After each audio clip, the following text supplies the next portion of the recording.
one of the greatest quotes I've ever heard was, nothing's wrong with you, something happened to you. And I that's what I want the kids to walk away with. I want them to understand that, being black in this country, you wake up, let's say if a kid was born in like 2010, 28, whatever, and then you 7, 8 years old and you seeing Black Lives Matter protests and you see what happened to George Floyd. Trayvon Martin, right? Significant to me. You had Rakia Boyd in Chicago, Breonna Taylor, of course. You probably, if you start your history there, you're gonna be like, dang, what's wrong with us?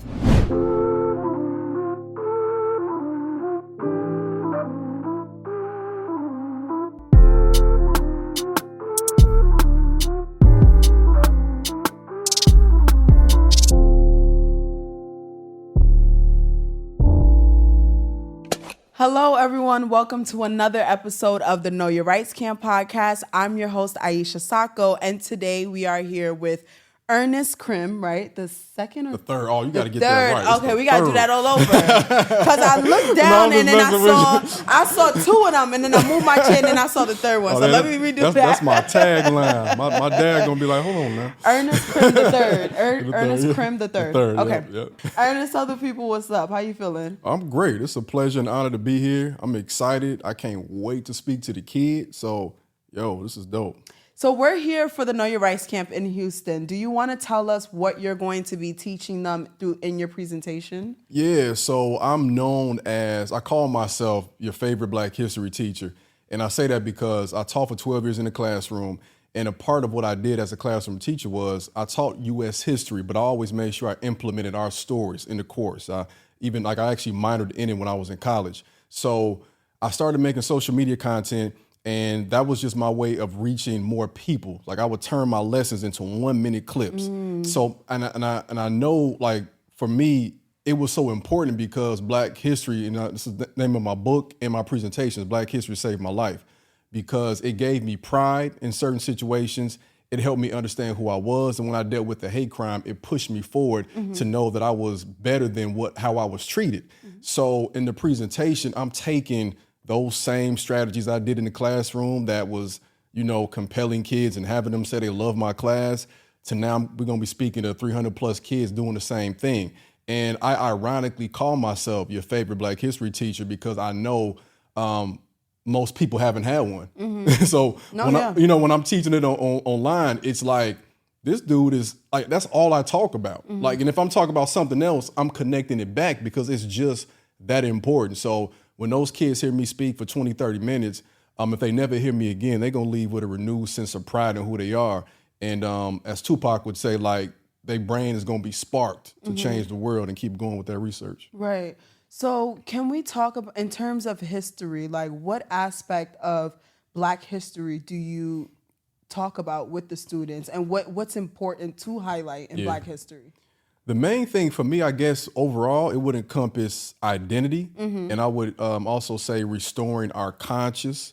And what I mean by that is we have this thing, of course, called implicit bias or unconscious bias. And that's something that impacts Black folks and indigenous folks, Asians, Hispanic folks, just like white people. Right. So we can internalize racism the same way they can directly towards us. So what I like to do is when I speak to Black kids or otherwise, I want them to understand that those are lies you're being taught. The same lies that were taught back then to justify your enslavement are being taught now to justify your place in this the social structure in this caste system. So I want them to understand, like, they're portraying you that way so that it can be believable. The fact that we are portrayed as the most violent group, whereas we were literally taken here as a crime against humanity. And the things that are still done here today are crimes. So I want them to understand that those are lies. That's conditioning.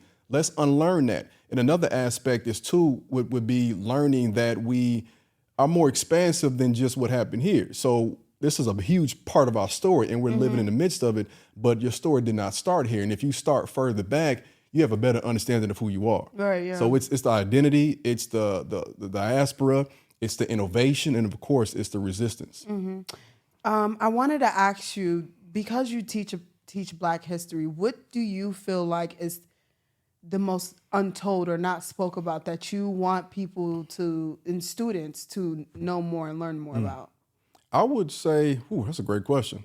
I would say that, again, for one, that we were creating and doing great and glorious things prior to ever having to deal with racism. One of my favorite professors, Dr. KYRC, said, like, you know, you weren't here to fight racism. Like, that's not like our purpose. Like, you know what I'm saying? It's part of what we do because it is a part of that experience, but that's not all we have been or all we are. And I think that's important for kids to understand. And I would also too say that just because your folks came here not understanding the language does not mean they weren't intelligent. And I think that's a huge misnomer. I think people assume because English is like the standard, right? White folk, you know, Europeans are the standards we go based on.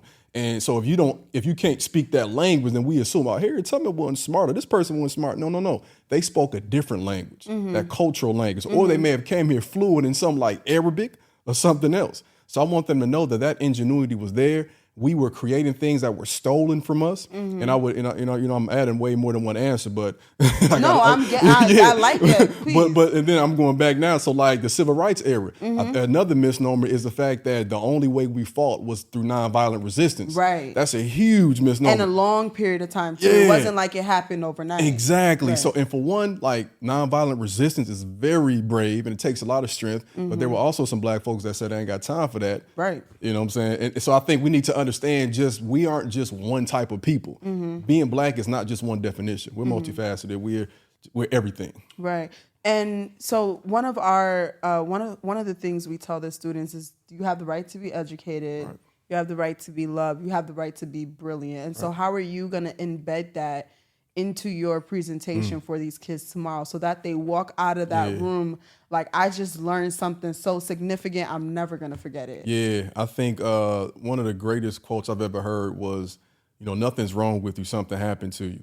And that's what I want the kids to walk away with. I want them to understand that, you know, being black in this country, you wake up, let's say if a kid was born in like 2010, 28, whatever, like, and then you 7, 8 years old and you seeing Black Lives Matter protests. And you see what happened to George Floyd. Like Trayvon Martin, right? Significant to me. Rakia Boyd in Chicago, Breonna Taylor, of course. You probably, if you start your history there, you're going to be like, dang, like what's wrong with us? Yes. You know, you can, I had a young man who I spoke to him at his school in the Chicago area, and he messaged me shortly after, and he said, do you ever just get stressed out and worn out by, you know, he's 17 years old because he doesn't know how to make sense of this. Yeah. And he's at a majority white school where he's probably not getting what he needs culturally. And that education. Right. So I want our kids to walk out with a sense of cultural pride and just to be able to say that like these things are happening, but I have everything I need to be able to contribute to fighting this, not alone, but as a community. Because once we get back to that community and get back to creating, you know, a better system than what we see here, then we'll understand and see our full potential. But I want to give them those examples so they can just see we can do that too. Right. And do you feel like it's important, like, would you rather like give them a lecture about the information of history, or do you want to add like components of interactiveness to kind of, you know, what's your thought process on that? I'm 100% interactive. Oh, I love that. I don't like writing speeches. Like there have been times when I was expected to stand behind a podium and it never worked. Like I got to move. Yeah. And I think one of the reasons I love teaching so much is because I never had to sit still. Yeah. Like I can't sit still long. You know, I love the kids, love the subject, and I also love moving around. Right. So like whenever I'm in a situation where I have to write like what I'm saying, it's really just bullet points because I need to. It was tough for me to prepare what I was going to say with my presentation 2 weeks ago because I'm such in the moment. I got to feel the spirit. Like when kids start walking in, I'm gonna feel something completely different. Yeah. I'm gonna remember something. I'm gonna know something. I might talk to a kid who's dealing with something. I might go off on that tangent. And I think, and especially us as a culture, like we come from griots. Like griots weren't lecturing. You know, the griots, they were gathered under a tree with the community and they were interacting and talking. Like, you know, my lecture style looks like hip hop. Like, I say this, you say that. Can you relate to that? Whether it's 300 or 30 people, I'm making sure everybody feels that I'm talking directly to them because otherwise, like, what are we doing? I don't know everything. I just know my experience and what I've studied. And you want it to be impactful. Exactly. Another question I had for you when it comes to, because you said you do like short stories or like 1 minute videos can you talk about that more, like the platform that you put out for people to be educated on their history? Yeah. So I'll tell you this, especially for the kids out there watching. Before I started making content, I thought about it, but I said that looks foolish. I said, why would I record myself talking to myself on the phone? That's like, who can do that? That's crazy, right? Then I dealt with a hate crime. And I posted that video to help myself get justice, me and my wife. And then I said, well, now I got something to say, and I need to speak up about things. And that was 2016, 2017. I started speaking publicly too around that time. 2021, I said, well, everybody talking about TikTok. I don't dance, but I see a couple history teachers I know using it. Let me jump in and see. And I started I just would take my lessons that I knew the kids in class would be like, what? And I said, let me make videos on that because I know y'all not learning this in another class because I'm hearing it, right? I used to think that it was just my building where kids were amazed, and I found out nobody's learning this. Yeah. So I shared a story about Ida B. Wells. I shared a story about Oscar Macho, a black director. Those are important figures. And those things just took off. And I was like, yo, for anything I learned, if I can't reduce it to this level, I don't truly understand it. I know I don't like the fact that our kids want to flip through things real quick every 3 seconds, but that's where we are. We ain't going back. Because of the short attention span. Short attention span. Be able to get them real quick. Exactly. Right. So I got to meet them where they are. So I got almost 400,000 on TikTok, almost 200,000 on Instagram, YouTube, all of that. Yeah. And I think it's a testament to say that we don't just have to entertain people online. We can educate and still build a following. Okay. And then I feel like, because I'm like hearing a lot from what you're saying and interpreting that, and I could already visualize what the camp is going to be like for these kids. Yeah. And one of the things I always tell people is, even from when I started as a volunteer, just helping with the boxes and stuff before I started doing this, I would see how like the kids, they come in like, it's the morning, we here, it's not really much. And then you'll ask them a question like, do you guys know this, that? And they're like, no, we don't know. But by the end of that camp, they walk out feeling powerful. They walk out learning so much more. And so I guess my last question to you is, what do you want them to take away from you when they walk out the door? Like, what is that significant information that you want them to be like, I learned this from this person and I'm going to keep this information? I would say that they should walk away realizing that whatever they do with their life, whether they teach like me or whether they, in the media or whatever, they still need to have a strong sense of cultural pride. And building that sense of cultural pride about their history is not going to come from anybody else, and we can't expect it. And maybe they realize that being from Texas, like what's going on in this state. And also the fact that this campus here is revolutionary in that sense. But I want them to understand that they have to begin taking those steps, get with a group of people, form a book club or something, but then also understand that they have the potential to help play a part in solving the problems that we see outlined here. Yeah, no, I think that's an important key takeaway. And then another question I had, did you hear about the Biden administration, how they sent letters to the governor? I forgot how many governors, but they sent it to the governors of like 18 states stating that HBCUs are significantly underfunded. And a lot of the students that you teach, that we interact with, are going to those community and to those colleges. And so what are your thoughts on that, and how can we bridge that gap? Yeah, I did not know about that, so I'm glad that's happening. Being from the Chicago area, I had kids who, again, around that, the first or second wave of the Black Lives Matter movement, especially since 2020, wanted to go to HBCUs, but unfortunately had to come back soon after because there wasn't housing or they were staying in hotels or things of that nature. Yeah. It just wasn't, I don't think HBCUs could have envisioned the upsurge. Like, for one, they weren't being adequately funded, like you said, but then all of a sudden you don't have the resources and now everybody wants to come. Right. So I think that has to happen because we can help contribute, but again, it's a systemic thing. Like, these schools should already have what they need.